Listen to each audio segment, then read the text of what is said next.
Example 2.51 ஒரு series கொடுத்துருக்காங்க. அதில் n டேர்ம்ஸ் இருக்குது. அதனுடைய சம் வேல்யூ தான் கேட்குறாங்க. அப்போ அந்த சீரீஸை நான் SN அப்படின்னு எடுத்துக்கிறேன். இந்த சீரீஸில் 5 காமன் ஃபேக்டராக எடுத்துடுறேன். ரிமைனிங் ஃபஸ்ட்டு டேர்மில் 1 இருக்கும். இதில் 5 × 11 5 எடுத்தாச்சு. அப்போ 11 தான் ரிமைனிங். ஓகே, இதில் 111 ரிமைனிங் இருக்கும்.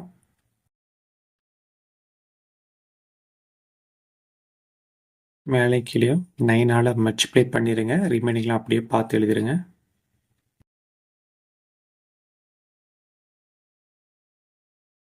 ஃபைவ் பை 9 இப்படி வெளியே இருக்கட்டும். இந்த 9ஐ உள்ளே கொண்டு மல்டிப்ளை பண்ணலாம். 9 × 1 9 ப்ளஸ் 9 × 11 99 ப்ளஸ் 9 × 111 999. ஓகே,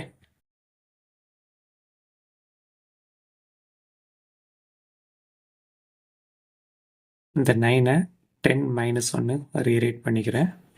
99ஐ 100 - 1 அப்படின்னு எழுதலாம். அதேமாதிரி 999ஐ 1000 - 1 அப்படின்னு எழுதிக்கிறேன்.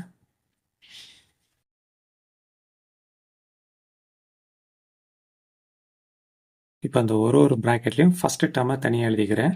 Plus 10 plus 100 plus 1000 plus etcetera n terms. Okay, next இந்த செகண்ட் டேர்ம் அதான் -1 -1 -1 அது ஒரு n டைம்ஸ் இருக்குது.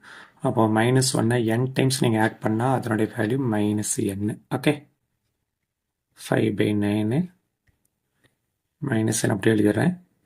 இந்த சீரீஸோட வேல்யூ இந்த இடத்துல எழுதணும். இல்லை ஃபஸ்ட்டு டேர்மோட வேல்யூ 10. அப்போ a = 10. இந்த சீரீஸோட காமன் ரேஷியோ ஃபைண்ட் அவுட் பண்ண போகிறேன். அப்போ டேர்ம் 2 டிவைடட் பை டேர்ம் 1 10 தான் கிடைக்கும். So term 3 divided by term 2 அதை பண்ணாலும் நம்மளுக்கு 10 தான் கிடைக்கும். ஓகே, அப்போ இந்த சீரீஸோட காமன் ரேஷியோ வேல்யூ 10 தான். ஃபார்முலா எழுதிக்கலாம். a × r⁻n - 1 by r - 1. இந்த ஃபார்முலாவில் a வேல்யூ அண்ட் r வேல்யூவை சப்ஸ்டியூட் பண்ணுங்கள்.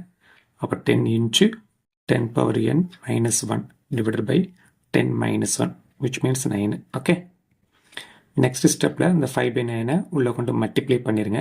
அப்போ 5 × 10 50 × 10⁻n - 1 இதை அப்படியே எழுதிட்டேன். Divided by 9 × 9 81. இந்த மைனஸ் அப்படியே போட்டுக்கலாம். 5 × n 5n பை இந்த 9ஐ அப்படியே எழுதிடுங்க. ஓகே.